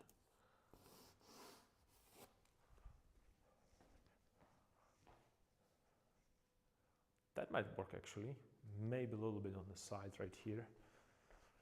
And you might think that this is just too egocentric or narcissistic, but, and you might be right. Well, I'm pretty sure you are right, but I just don't want to destroy the composition, which, you know, and that's something to think about even in your own painting. Like, you know, it's a part of the composition. Don't destroy your composition only because you're gonna just write something somewhere, and because people tend to go to faces and then writing because they want to read. So this is the option to put it right there, and there is of course option right here. So we have this one. Let's think about it, and then we have this one right here. But I think this is not going to be.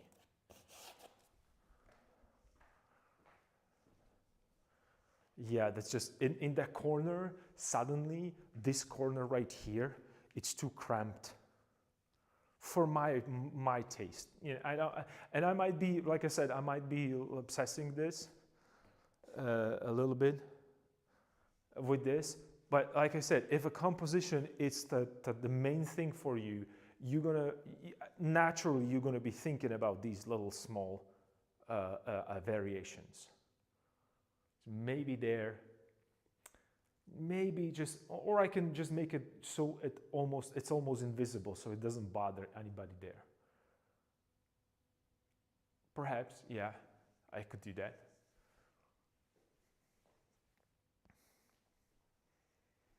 And then the last area, and I think that will be the least intrusive, right? And everybody would be like, it would be right here. No one's going to be bothered by that signature there. And you can see that sometimes, you know, not sometimes, painters used to put it into a spine of the book or somewhere on the side, so incorporate it into a composition. And you can tell that, you know, they were consciously thinking about these things, because anywhere else would probably destroy the composition. So, and if you labored, and if you're like I am, that, you know, the composition is the main objective, then these things would really bother you if they would be there to destroy it.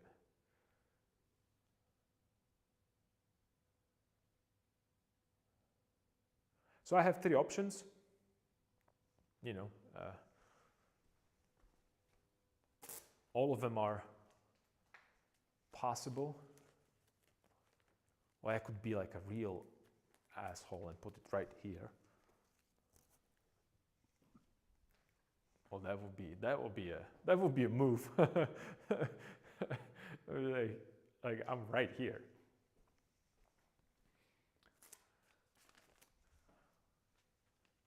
And then of course the like real asshole move would be right here. But it wants to be there for some reason. You know, it looks all right compositionally because he's leaning that direction, right? And that's why I don't want it to have it there, because he's leaning that direction. So counterbalance it with something here, right? Well, if I were to create a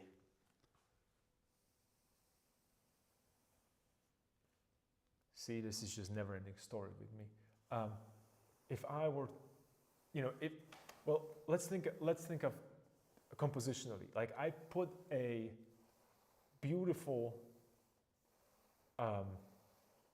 ornament right here, and I could incorporate my name into that ornament right there.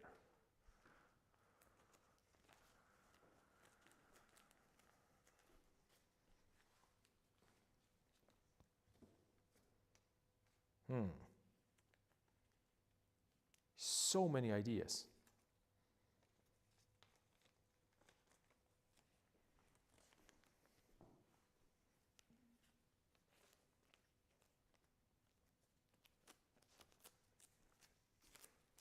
Meanwhile, I could make this a little darker.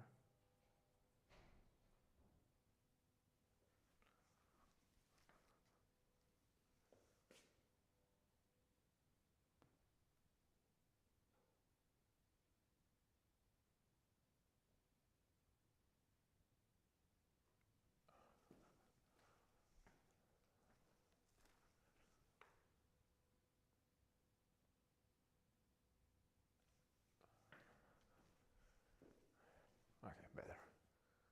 Just and maybe touch more.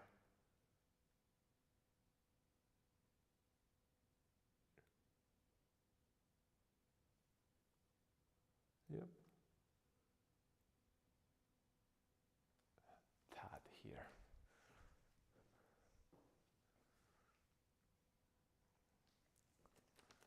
And maybe a little softer.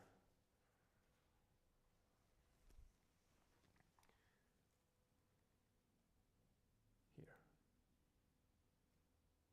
Transition, I mean. It's still there, but it has to be softer. Okay, let me think about that that signature. But anyway, this is enough for painting. So right now, I consider this to be finished. The next stage would be, I'm going to put it, like I said, on that wall. So all these paintings that are back there, I'm going to move somewhere else. I don't know where, but it's probably here. I'm going to hang it there, and I'm going to look from a distance. So I'm going to go all the way to here as far as I can, and I'm going to look at that painting from as far as possible into a distance. And the other part that I'm going to think about is that this is the darkest part of my room. It has to illuminate the room. So it means that it has to be light enough, so it can't be dark. Because you can tell right now that a knight that is in the back, the shield is illuminating, and a little bit of his helmet. But I think compositionally, that's why he's there. I think compositionally, I could make this a little bit more illuminated even. So it nicely, you know, like rounds. So it creates a little bit bigger area. Because right now, even the head looks too small. And it's not, because it's all the way here and here. It's just you can't see it. So I'm gonna, you know, do the touch-ups on that. So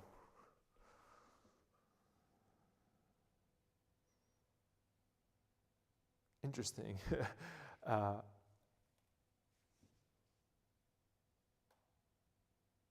yeah, that doesn't work. Cool trick. I'm gonna keep that in mind. That's cool that you got it finished. Congrats. Thank you. I appreciate it. Yeah. Well, it is. It is finished.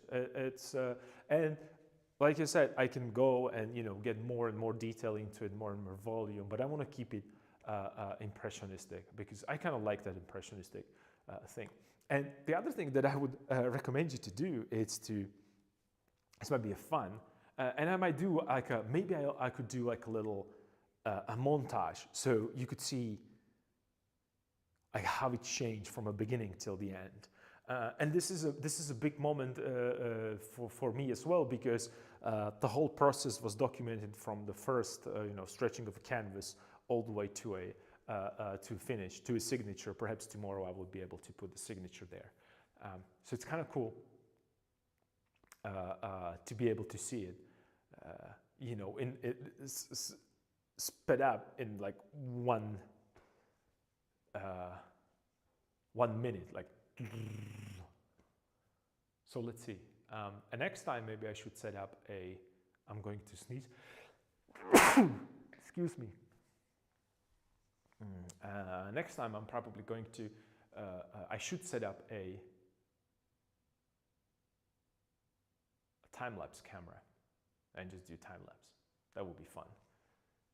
Maybe a little bit of, I'm being crazy right now, but maybe just a touch of this. Let's see. Let's keep it on, let's leave it on tomorrow. I just want to do maybe a little bit more of the edge right here as it ends. I said that I'm going to leave it for tomorrow, but I lied.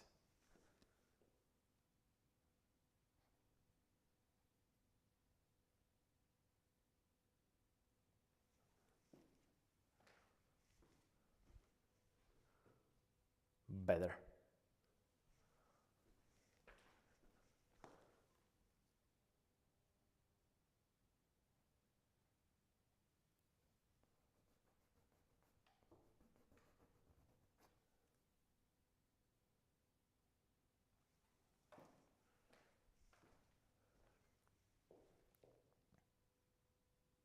Yep. Way better. All right, cool. So this is it for today. So happy to be here with you and experience the whole process, not only by myself, but having these incredible discussions about how to move it, how to push it, what to do, what not to do, what should I think about, how it looks, and all the supportive comments. It was awesome, and I'm looking forward to more of these finished paintings in this year, because like when did we start? I don't even remember when did we start, but it's not I have to say that I've worked a little bit behind the scenes because there were some things that I had to adjust it, especially with the portrait. And it was like the TD is like moving a little bit, and I had to be like super focused, and it would be completely like right now it's boring incredibly, but that would be even more. And it happens to me when I was working on that ornament. I was just so into just working with that ornament that I forgot that you were watching. But it was necessary for me because otherwise I wouldn't be able to, just a little bit, I wouldn't be able to finish it. So thank you for joining me. Thank you for being part of this journey, because it's, I think it's the coolest thing that could be to paint alongside. And I'm going to be here tomorrow, probably with the new project. Most likely, no, I will have to work a little bit on that forgotten Cyril and Methodius painting and get a little bit more into these details. I would have to start preparing that painting to be transferred also to another area far away, because I have to display it, and I have to actually, it's my diploma painting, so I have to really And I won't be able to probably do the large painting. So I discussed this with the school, and probably going to keep it with 3 pieces as it is right now, because I wouldn't be able to transport the large painting. And if it's going to be a problem, I will just paint another one, big one. But already, you know, with all the knowledge, it should go way faster, because most of the figures, most of the ideas are already there. That's the one possibility. Maybe I could do half and half. I could do a little bit of acrylic painting, and then we can switch to digital. There's so many options tomorrow open for us, so I'm so excited. And maybe we can do some like master study, master copy. I don't know. Like I said, so many cool things. I know that I'm finishing earlier today. It was just only 2-hour stream, but I have another things, you know, like all the paperwork and stuff that I have to finish, and I need a little bit of daytime, and also because you might be aware of that, a certain government institution, they don't work after 4 in my country, so I have to deal with some paperwork. So. But anyway, that's nothing that you should be concerned about, and nothing that I want to bother you with. Something that I want to bother you with is that